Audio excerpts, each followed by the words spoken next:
Nakumpiska ang mahigit 13 million pesos na halaga ng iligal na droga sa pinagsanib pwersa ng Philippine Drug Enforcement Agency o Philippine National Police sa dalawang drug suspect sa sinagawang bypass operation sa Quezon Memorial Circle, Barangay Central, Quezon City.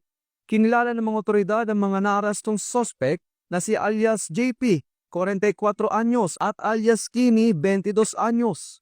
Nakuha sa mga suspect ang nasa 2 kilo ng ninalang shabu na nagkakahalaga ng 13,600,000 pesos.